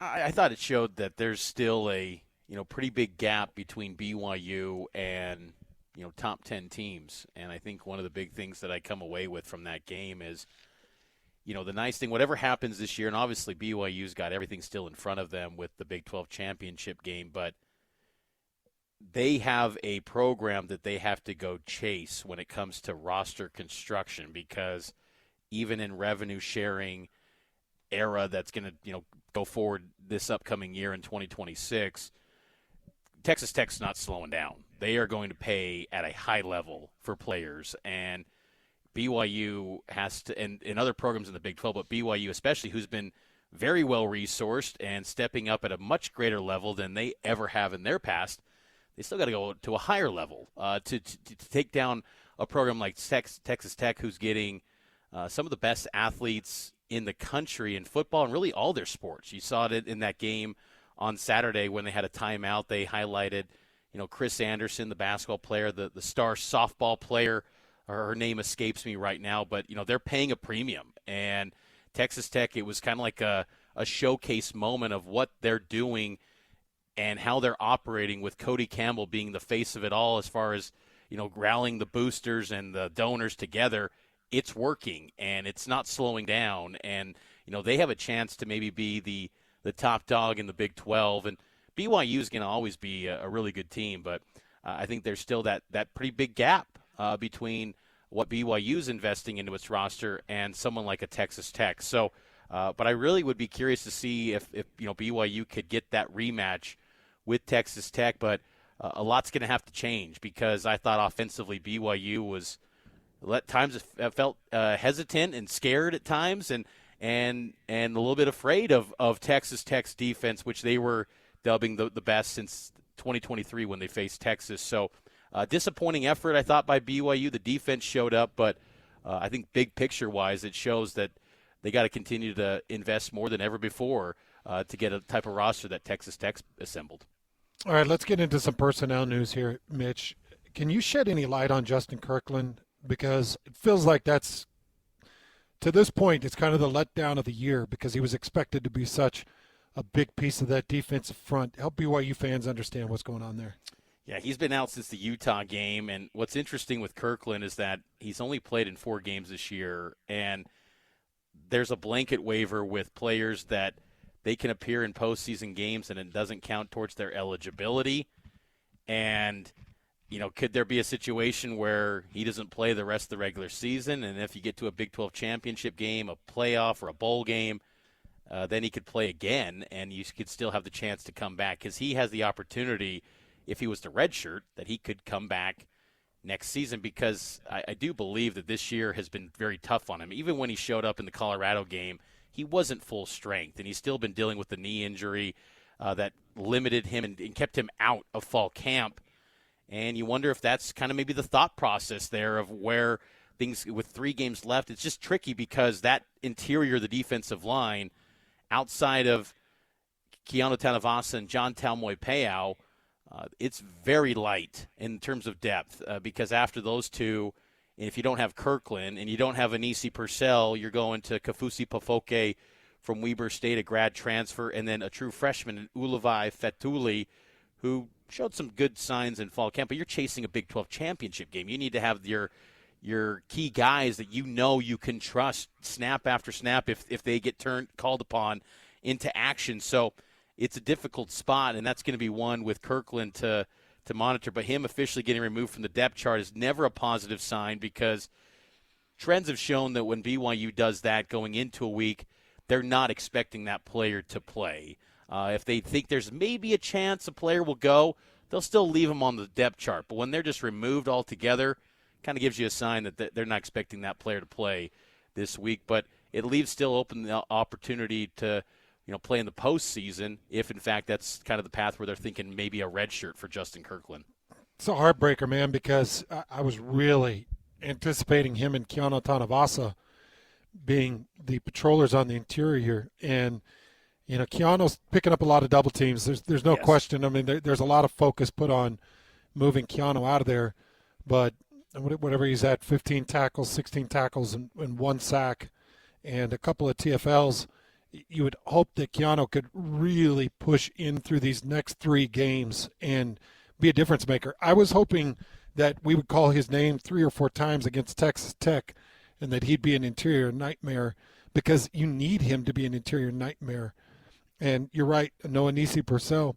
I was calling the true freshman's name on Saturday between Nusi Taumapeo and a couple of other guys that are on the field trying to get some reps, and it's like, geez, man, that could be a problem down the stretch. Even though BYU's defense wasn't the problem, it's something that I'm really paying attention to. It definitely is, and Purcell is someone that's been very underrated, because he played in that Iowa State game, had a sack, and has been a really good performer coming from Southern Utah. You think back to the Arizona game, he was out in that one, and BYU had some struggles, and he was out this past week against Texas Tech and still not listed on the depth chart this week. So that is a banged-up position group heading down the stretch run for BYU. And Talmoy-Peau and Tanavasa are clearly the top 2 guys, but if you want to give them a breather, you don't really have that luxury, because there's a pretty big drop-off from those two to the guys that would be projected to be the backups behind them going into this week. Another spot that I worry about that is thin and banged up, L.J. Martin had 16 touches in that game against Texas Tech between the ground and the air, 10 carries and 6 receptions for 30 yards. L.J. Martin is somebody that I need to see 30 touches in order for this team to be as productive as it can be, 30 healthy touches. LJ, when he was in that first quarter, 45 yards rushing in that first quarter, Mitch. Like, I was looking at this thinking, all right, man, this is on pace to be a nice 150, 160, and they can control some pace and they can keep in this game. 22 yards through the other 3 quarters. So LJ Martin is critical because I'm not seeing it from Preston Rex. I'm not seeing it from Enoch Nawahine. I'm not seeing it from Javessa Dumuni. And obviously we're not seeing Sione Moa come back anytime soon. So help BYU fans internalize it, understand it. How banged up is LJ Martin? How much can he really contribute coming up this weekend against TCU? And what do you expect from them? I thought I thought it was noteworthy too in the opening drive of the third quarter when the 2 touches to a running back to open that quarter after BYU's defense got a 3-and-out. The 2 running back touches were to Preston Rex, and you felt like in that moment where maybe there's a little brief window where you feel like you might be able to get some momentum because that was lacking throughout the entire game, and they didn't turn to LJ. And LJ did play on that drive, but I just thought, why are they not going to LJ Martin? And I even asked Kalani on the health of LJ after that game, and Kalani just said, kind of danced around it a little bit in terms of health, but this team goes as far as LJ takes them. And if LJ, and I think you make a great point, that number, 30 healthy touches has got to be the benchmark for this team because Bear looked like a true freshman, and I think that's to be expected. He's going to have those moments. And I think he will bounce back, but LJ's that steady force that no matter who he faces, he's going to get his when he's healthy. And when he's not healthy, you have days like Saturday where maybe he has that early on where he feels a little fresh after 2 weeks without getting hit and building up some excitement for that Texas Tech game, and then over the course of the game it wears off and where they can't turn to him, and that's going to be a big area to watch, I think, for this TCU game is the workload for LJ Martin because it's going to be a cold game, weather conditions. You want to just maybe make this thing as quick as possible and run that football, but you don't have other options besides L.J. Martin at running back. You just don't right now. Preston Rex could be a nice pass catcher out of the backfield, and he's shown that in moments this season. But running the football, I don't think you've got another option that can get you 10 carries that you feel confident that player is going to be able to move forward and get positive yardage. And that's concerning. And the Texas Tech's ability to completely erase Baron Bachmeier and his success up the middle was very noteworthy too. I mean, they just took that away completely. Yeah. And so it was a non-starter. And maybe it's just a case of they played maybe the best defensive front, not only the Big 12 but college football. I think there's an argument to be made there. But this one's going to be critical. Kalani referenced it as circle the wagons game. They got to circle the wagons around L.J. Martin because if they want to be the Big 12 champion, he's got to be good, and he's got to be the best running back in the Big 12. And to this point, until that injury against Iowa State, he was. And they need him back as soon as possible to be just – he was back, but they need him to be completely healthy, the guy that he was earlier in the season. Mitch Harper, our BYU insider, joining us for a few more minutes. Mitch, I don't know what to make of Parker Kingston at times. Going into that game, I said BYU has to be all square, if not +1 in the turnover margin. And as soon as he fumbled that punt after a really nice defensive stop, my heart sank. My guts kind of fell out. I thought, you can't do this. Like, you just can't. Not in this stadium, not against this team. You can't have that mistake there. I think it's his 3rd muff punt on the year, if I'm not mistaken. You can correct me on that, Mitch. But your thoughts on Parker Kingston as a punt returner and also as a receiver? It just feels like there's times where I want to just hug and kiss the guy and tell him he's the world to this team. And then there's times it's like, dang it, man. Your thoughts on his kind of inconsistencies, but overall, he is critical to this team, is he not? He is. He's huge to this team. And, when I think you saw the struggles when you stay at the wide receiver unit, JoJo Phillips, he made his return. It was a lackluster day from JoJo. I mean, some of these receivers did not help Bear Bachmeier. Even the Chase Roberts deep ball, he probably should have caught that. His hands are on it, as he put it. He should have caught that ball. So these receivers didn't help the cause for Bear, but Parker in particular, it's been a little bit of Jekyll and Hyde this season. I think the problem that punt returner for BYU is that the backup option, Tiger Bachmeier, struggled mightily earlier in the year. You think back to that Colorado game. I mean, that was kind of a mess where he didn't know where he was on the field. And I don't know if you have another option that you turn to. I think Cannon DeVries, a true freshman, he was good in some punt return action against Portland State. But again, it's you're getting to that point where you're chasing a title. You don't want to turn to true freshmen that haven't done it week after week. So you got to continue to roll with Parker Kingston, because I think we've seen with Kalani in moments like that, and he has referenced that the muff punt and the shank by Sam Vanderhart quite a bit since Saturday. Many times. That drives him up the wall, because you've heard it, Hans. I mean, the program is in these guys' hands, and to muff a punt, that was not forgivable. And typically, I think BYU would have said, okay, go to the next guy. But it was not very good when Tiger took over earlier in the year, where it was kind of open competition after that Stanford game, and Parker was having his struggles, and you kind of chalked it up to Parker was banged up in fall camp. He wasn't fully healthy yet to open the season. And then when he gets full strength, as Kalani pointed out with that West Virginia game, he really hit his stride, and it's been pretty consistent up until that muff against Texas Tech. And, you wonder, too, if BYU just felt like it was a little bit of the stage was too big for this team. Because it surprised me that they were not as competitive. I thought that BYU would have been competitive in that game. And even Kalani pointed to there was nothing that Texas Tech threw at them, both defensively and offensively, that caught BYU off guard. It almost just felt like nerves got the best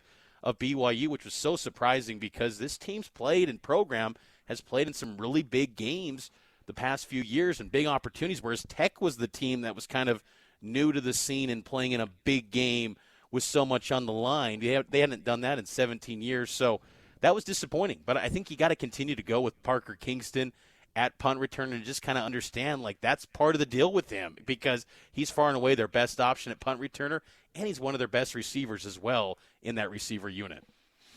Mitch, thanks for your time, brother, and we'll see you coming up on Saturday. Again, another night kick against TCU. My anxiety is pretty sky high over all of it. TCU's probably looking at some Texas Tech stuff, but TCU can't do defensively what Texas Tech did, especially across the front. But we'll see you Saturday, buddy. See you Saturday, Hans. Looking forward to it. Appreciate it. There you go. Mitch Harper, our Cougar insider, does a fantastic job here with the Sports Zone. Sports Roulette coming up. And it's time to talk some sports. This is Sports Roulette with Hanson Scotty on 97.5, the KSL Sports Zone. Hanson Scotty, 97.5, the KSL Sports Zone. We are live at Sound Sleep, hanging out with Melissa. We appreciate her. We appreciate Sound Sleep. And truly, if you're not getting the sleep you need, this is an amazing offer for you to get that sleep. 801-285-9731. If you haven't heard about the oral appliance, it really is taking over where CPAPs have left off, and CPAPs have just become a burden between the noise, the maintenance, the cost, trying to vacation with them, trying to fly with them. The CPAP just isn't the answer anymore, and these oral appliances are very small, easy to put in a carry-on, easy to take with you on vacation, and still give you that amazing sleep that you need to have good health. 801-285-9731. We love the people here at Sound Sleep. By the way, be thinking about Scotty G, as Scotty G is out there doing a good man's work, making sure that he's healthy for his family and kids. So send your prayers. Send your thoughts and prayers. Thoughts and prayers towards Scotty G as he heads into no man's land. It's just not a fun time. It's just not a fun time as he's going in to get those checks that you need to get when you start to creep up on that age of 50. So good luck to Scotty. Make sure that he's getting the care and love that he deserves. We had Alex Jensen. Oh, cancer.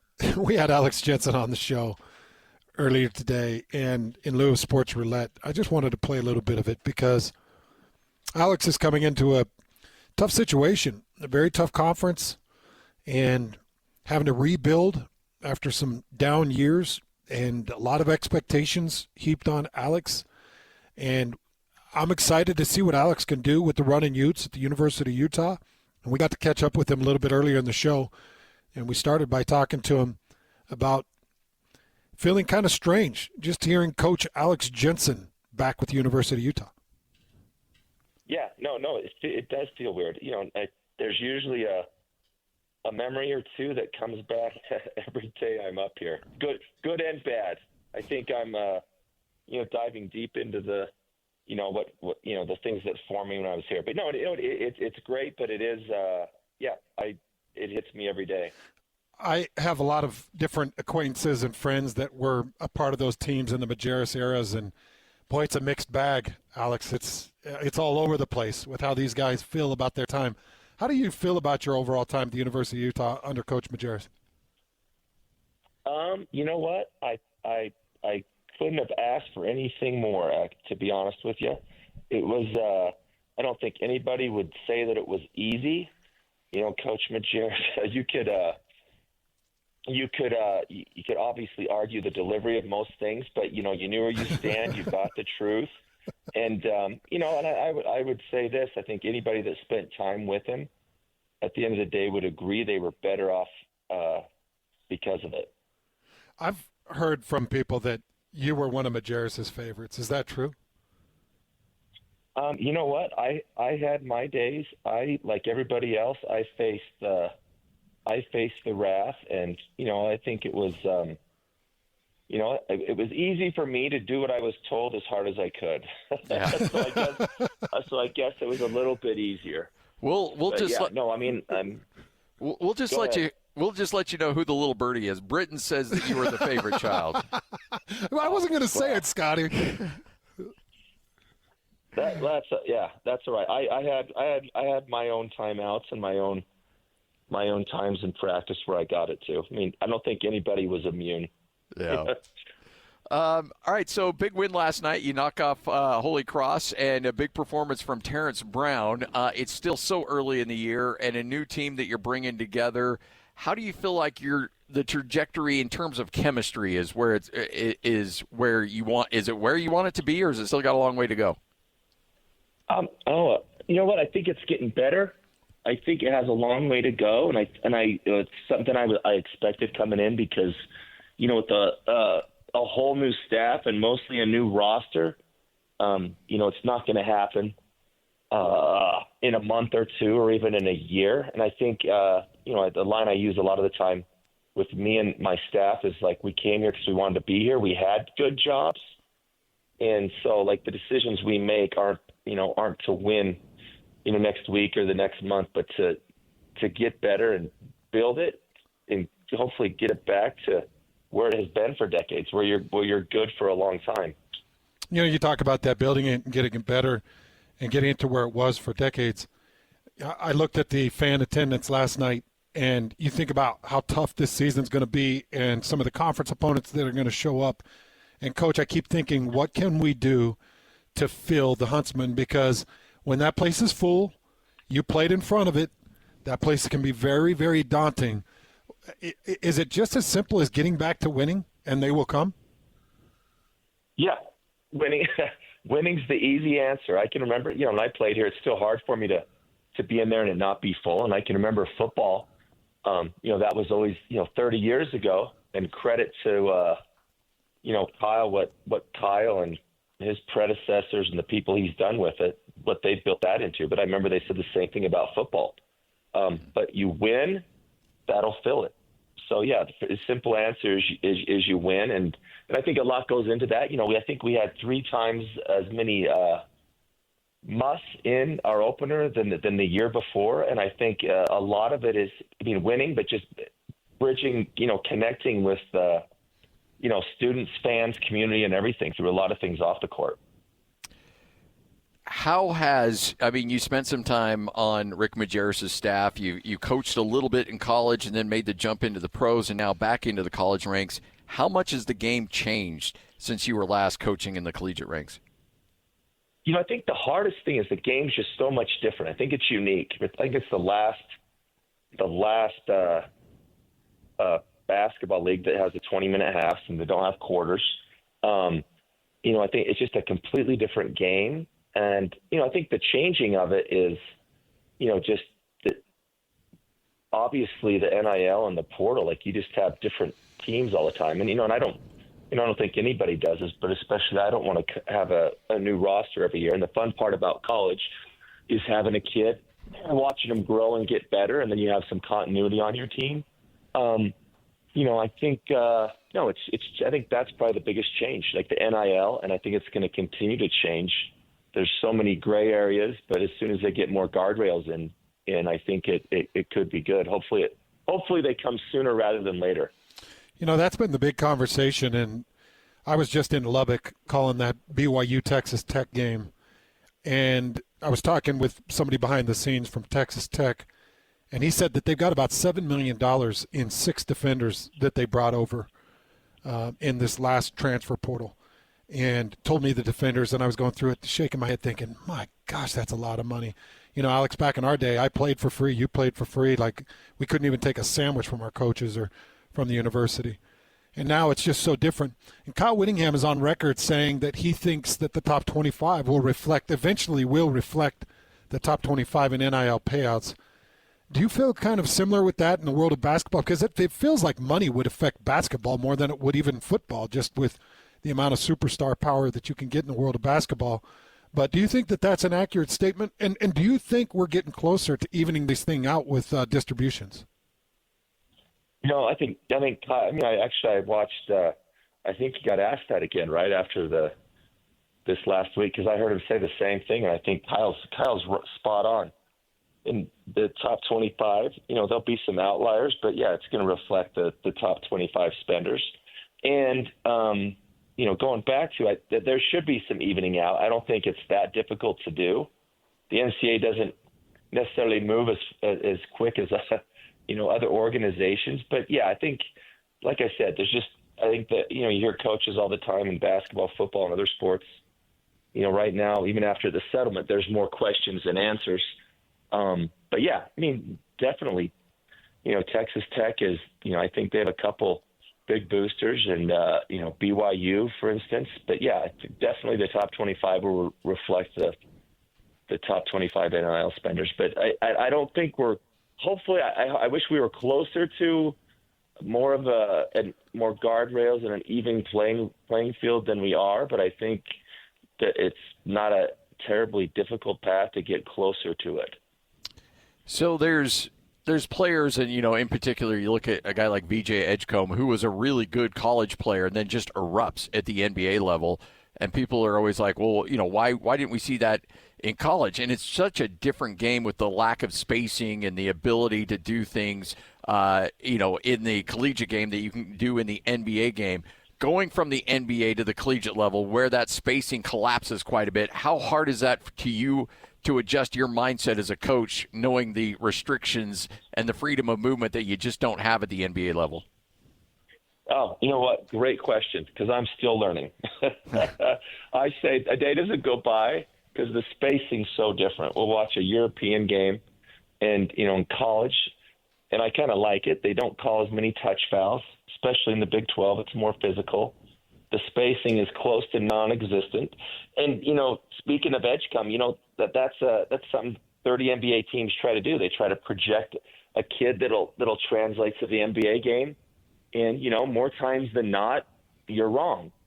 And so, there's kind of a guessing game. There's, certain things you look for, but it's actually been kind of fun. And I think it'll be an ongoing process for me to try to figure out the spacing, because the game, I say it every day, the college game is very different than the NBA game. And, there'll be players, it's just like Europe. There'll be a player that's really good in college. His game doesn't translate to the NBA, maybe because of size or shooting or something like that. Same thing going to Europe or not. But, in Edgecombe, I haven't seen a lot of him, but I think he's probably a good example. And then there's also the big point of, getting drafted in the right team, good timing, and, things of that nature. Look at Sam Merrill. You know what? Yeah. Going to Cleveland, perfect team for him at the right time, and it's worked out well for both sides.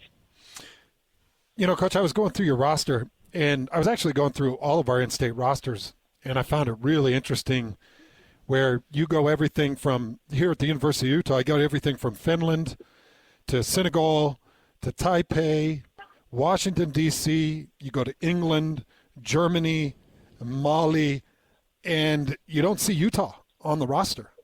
And I know you love this state. I know you love the talent in this state. Ideally, how much Utah do you want to recruit? How much Utah would you are you maybe interested in getting on your roster? And kind of help me through. Like the international recruiting is complete insanity compared to when I was in college or you were in college.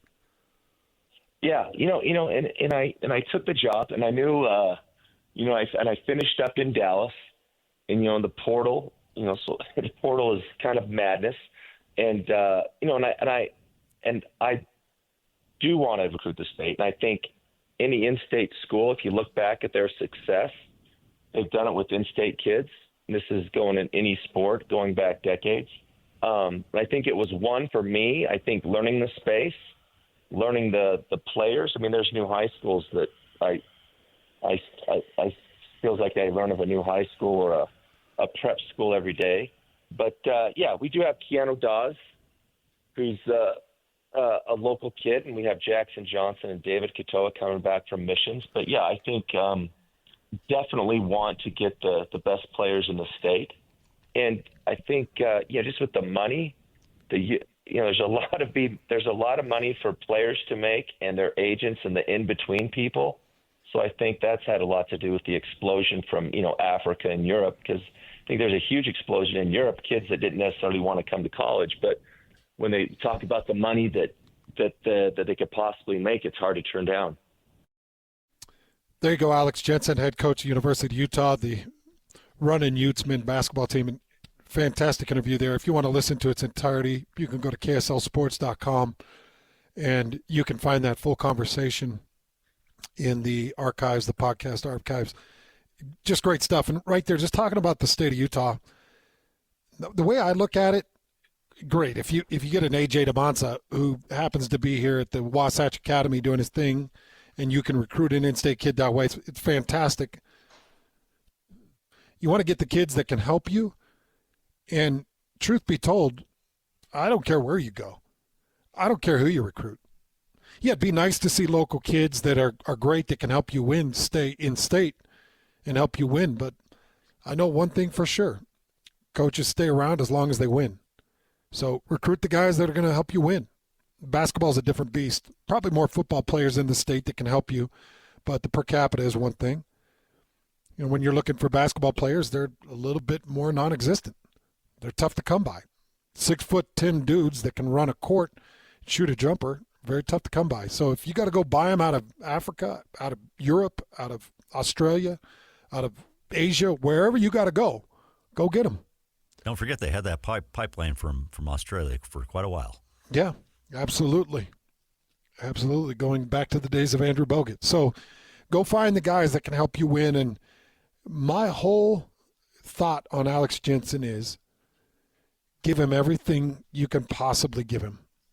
Because if you can't get it done with a very famous alumni, a guy that loves your university, a guy that left the NBA and was a top assistant and was looked at as a potential NBA head coach for many years, a guy that is known for his developmental abilities, a guy that is as kind and generous as it comes, a guy that envelops community, a guy that just bleeds Utah red.